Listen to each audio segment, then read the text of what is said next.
You call yourself a man? You know you're a lying, low-life, motherfucking gambling degenerate prick.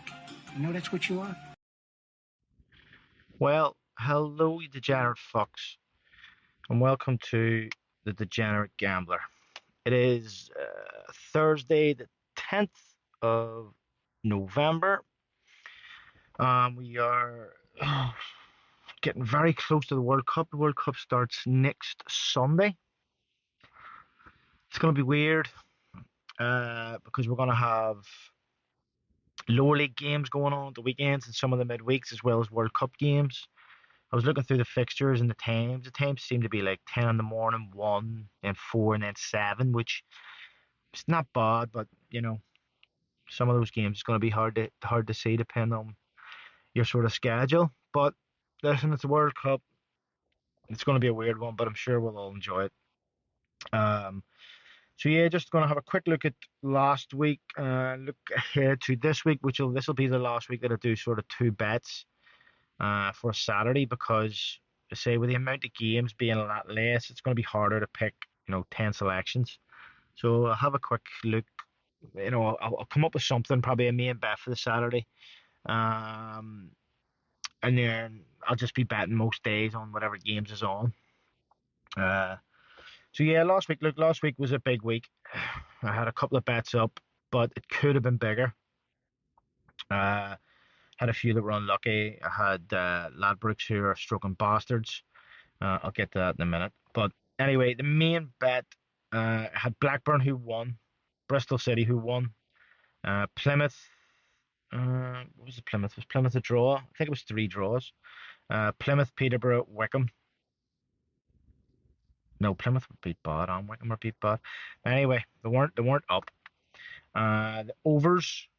Watford and Coventry was 1-0. Leamington, Scarborough 1 each. Slough and St Albans was up. Dartford and Braintree was up. Chesterfield, Northampton was 1-0. So not the greatest there. But my evening bet did win. So I had Celta Vigo match over 1.5 was up. I had Lens up. Napoli up. Craiova in the Romanian league up. Bremen over 1.5 and St. Trindians, whatever you call them, that Belgian team. So altogether, that was actually paying. It was paying 106 or something, and I cashed out for 83 because say wanted a winner, and my rule, two teams were 1-0. Usually that means to me that one of them's going to let you down. Um, the Craiova game there was only about 10 minutes left when they scored, so that's when I cashed out. They went on, they won 1-0, and then Lens actually scored and made it 2-0, which was an early paid. So I kind of done myself out of a couple of quid, but I was happy enough. From that, I took the odds, which was £3.61 or whatever it was, and I put it on an overnight bet. Um, it was basically four South American games, and I had three up, sort of going to bed and stuff. And I woke up sort of half dozing. I woke up and I seen that the Medellin game was nil each at half time, and it was them to win, but it was offering £34. It was a £60 or £70 bet. It was paying, and it's seen as and shout at the Trojan. He said, "Look, I'm cashing. We've already got a win. I'm taking the 30 odd pound, £35. I think he took. So I was like, you know what? Fuck it. So am I, because that brings the total up to over 100 for today of winning. So I did that, and thankfully it did because that Medellin game finished 0-0. So again, as I say, that was 100 and what was it, 118 or 117 or something for the day in winning. So not bad at all. Sunday. Now, Sunday, I had a small horse bet that I didn't post. Haven't been posting my horses recently. I very rarely do them. But it was just one that I'd seen. I stuck a 250 each way on it, and it won. That got me 26 quid, so that was decent. Then I had my Sunday bet, which I ended up covering, which was Trabzonspor, Freiburg, both to score in the Liverpool and Spurs match in over twos. Lille, both teams to score, and Ode in the Norwegian league to win. And as I say, they were all up, and Trabzonspor was 2-1 at half time. So I went on and covered. I did, who were they playing? Krasnodar or whatever, or Trabzonspor. I did them plus a goal. Um, at like, what was it, 11-2 or something like that. But basically, it just meant that I was winning 80 or 60 either way. So that was covered. So that was another something like 85 in the pot for Sunday, which, again, not going to complain. Plus, when you add the 26 to it, that then takes you up to like 111. So, 220, £230 in winnings for the weekend. But then we get to the bet that was running all day, which was my over 1.5s. So I'd got to 7 o'clock. I think I had 6 or 7 up, and I had two League of Ireland matches. I had Juventus and I had a Brazilian game. So 4 games left. So I must have had 6 up. In the first 15 minutes, St. Pat's were 2 up. So that should have been a tick, and Dundalk was 1 up. So I was considering cashing out because the Juventus game started at 7:45.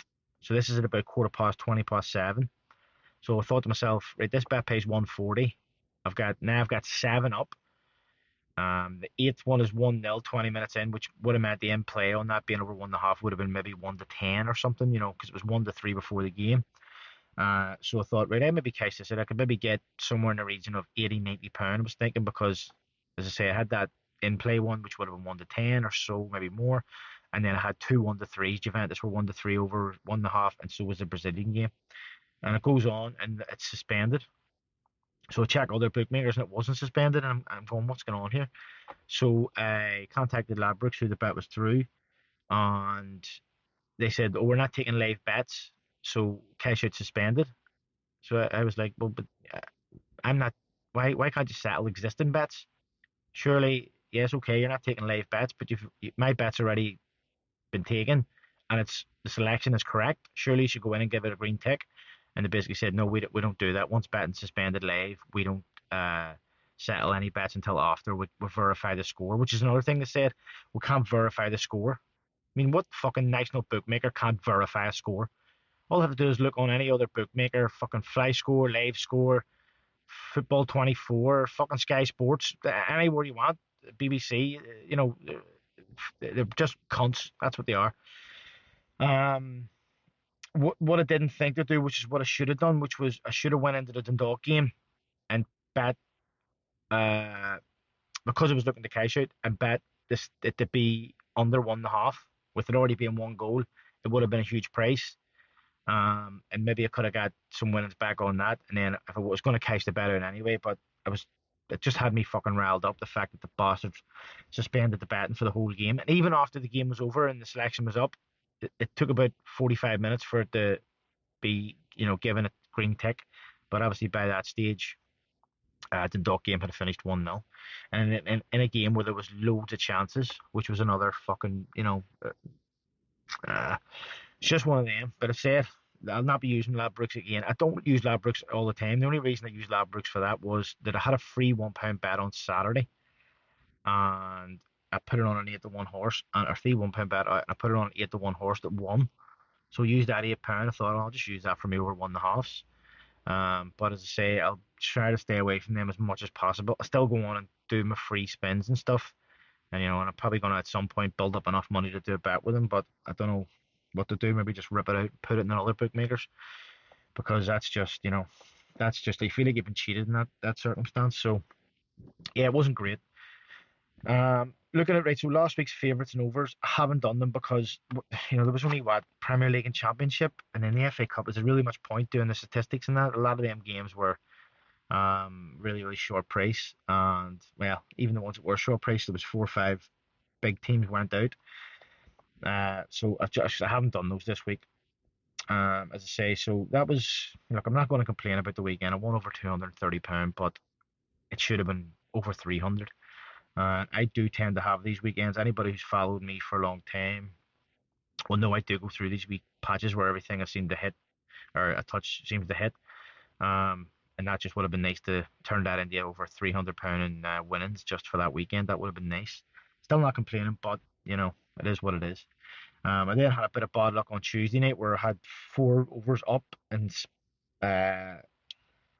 Charlton were 1-0. Was it Charlton were 1-0 down against Rotherham, and I was saying on Twitter, Charlton have scored 20 goals in 9 home games. Um, and it was set up for them to come back and win 2-1, or even get a goal, one each, give me a sweat, but it didn't. It stayed 1-0. So another bit of bad luck. But anyway, looking ahead to this week, here is the bets. As I say, last time I'll be picking 2 bets for Saturday, given that the fixtures aren't going to be as many. So I'll run through the bet and the prices, and then I'll come back and do the sort of the reasoning. So Stevenage at home to Hartlepool, they're 8 to 15, which is 1.53. Sheffield Wednesday away to Accrington, they're 8 to 11, which is 1.73. Brackley at home to Curzon-Ashton, 3 to 5, that's 1.6. Arsenal away to Wolves, 11 to 20, that's 1.55. Aberdeen at home to Dundee, 3 to 4, that's 1.75. I really was looking at Lens there instead of Aberdeen, but when I put the price in, Lens are 4 to 9. The bet was only paying like 90 quid, so listen, that could come back and bite me. Um, because Lens are at home and they're in good form, whereas Aberdeen have great home form, but they're not in great form. Well, they're in decent form, but Dundee got a good result there midweek, so that could come back and bite me. But listen, if you want to take one of the teams out, Aberdeen or another one, and put Lens in, by all means, I do fancy them. But I know Zuni will be happy because he hates the French league, so he probably would not have backed Lens anyway if I'd have put them in. So shout out Zuni. Uh, so let's go through the reasoning. Let's have a look. So first team, Stevenage. Oh, Stevenage, as I say, are at home to Hartlepool. Currently sitting second in the table against Hartlepool, who are 23rd. In recent form, Stevenage not great, only 8 points. Hartlepool only 3, but home form throughout the season, Peterborough or Stevenage are second. They've only played 8 home games and they've got 21 points, so they pretty much have the best home record in the league. Hartlepool away, 23rd, 2 points away from home all season. In recent games, so looking at home games, Stevenage were beat in the cup there recently. But it was a draw and they ended up getting beat by Charlton. But before that, they have won 3 at home and then were beat by Northampton 3-2, which is a tough game. Northampton's a good side too. But 3 wins, 1 defeat, and a draw, which was in the cup. Away from home, Hartlepool, no wins, 2 draws, 3 defeats. So hoping that home form kicks in there. Next, we have Sheffield Wednesday. Sheffield Wednesday currently sitting third in League One. Accrington are 20th in the form. Sheffield Wednesday are third, 11 points, and Accrington are bottom, 1 point from 15. Away from home, Sheffield Wednesday have the second best record, 16 points away from home in 8 games. Accrington's home form is their 19th, 9 points from 8 games in the recent home and away. So Accrington they've actually got 3 wins and 2 defeats. But one of those wins was against Liverpool's under 21s in the cup, so you can't really count that. They lost their last game away at home to Bolton. Sheffield Wednesday's away form again, it's not great, but they've got 2 wins, 2 draws, and a defeat. One of the draws was actually last night. They lost on penalties to Southampton, which was a decent result. League One team against a Premier League team, even though Southampton are shit. But in the game last year against each other, Sheffield Wednesday won 3-2. And look, they are pushing for promotion, pushing for the top of the table. So let's just hope that is what is the deciding factor. Next, Brackley. Brackley currently sitting second in the National League North. Curzon-Ashton are 17th. In recent form, Brackley top 13 points. Curzon-Ashton way down in 19th with 5 points. Brackley, best home record in the league, top 22 points. Curzon-Ashton, decent away record. They're actually 5th in the league. Recent 5, so Brackley have won 4 in a row at home. The other game, the 5th game, being a draw. Curzon-Ashton have had 2 wins, 2 draws, and a defeat. Brackley, as I say, they had a great home record last year. Started the season not great, but they seem to be hitting a bit of home form there, 4 wins in a row. So that's the reason for that one. Next, going to Arsenal. Arsenal obviously currently sitting top of the Premier League. Wolves managerless in the relegation zone in 19th. Arsenal's form second behind Newcastle. Wolves are 19th, only 4 points in 5 games. Sorry,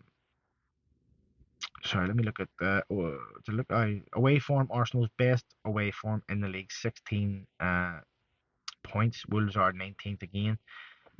Let's look at the head-to-head. So recent Wolves lost 5 home. They beat Leeds. That was in the cup. They have 3 defeats, 2 defeats, then a win, then a defeat. That's the last 5. So not great at home. Arsenal's away form slightly patchy. I mean, they've 3 wins, including beating Chelsea. They did lost to PSV, but I think they rested a lot of players because they'd already qualified. That was in the Europa League, and they drew with Southampton. So we're just hoping the top of the league sort of thing again kicks in there. Lastly, Aberdeen. So Aberdeen currently sitting third in the Scottish League, and Dundee are 11th. They're fifth in form, Aberdeen, and Dundee are 9th. They're only actually 5 points of a difference. So, you know, as I say, this is a tough game, which is why I had Lens and not Aberdeen. But what I was looking at in this game is that Aberdeen have a pretty good home record. They're fourth in the table. They got 15 points from 6 games. And Dundee only have 3 points away from home. And in Aberdeen's last 5 home games, they've won all 5. They beat Livingston, beat Kilmarnock, beat Hearts, beat Partick Thistle, beat Hibernian. So that's my thinking on this one. Dundee have no wins in the last 5 away from home, 3 losses, a draw, and a defeat. So that's the sort of thinking behind that one. So that's the main bet. In total, that pays just over 10 to 1, 10.5 to 1, which will get you about 115 for the tenner. Overs. I'll just run through these quickly. So West Ham versus Leicester is 10 to 11, 1.9. Newcastle Middlesbrough. Norwich Middlesbrough 10 to 11, 1.9. Exeter Peterborough 5 to 6, 1.83. Carlisle Walsall 5 to 4, 2.25. Eastbourne Borough versus St Albans 5 to 6, 1.83. As I say, we always know how to do these. I check the recent form. We also check the form against each other. That's that one. That one works at a 26 to 1, so pretty big odds on that one. Now, looking ahead to midweek, it's a poor midweek. I don't even know if I'll do a bet. Maybe I'll save some money for the start of the World Cup, because next Tuesday, there's 4 National League North and 5 National League South, and then there's 5 FA Cup replays. On Wednesday, there's just a couple of FA Cup replays, and Thursday, there is nothing. So obviously, you know, all the big leagues have shut down this weekend. They'll shut down this weekend, so there's no midweek football from them. So yeah, it's just in preparation for the World Cup. So anyway, that's basically it for this week. It just leaves me to say, if you're doing a bet, good luck and happy punting. Here, get the fuck out of here. Here, thanks. Let me find out you fucked up. I'll leave you wherever I find you.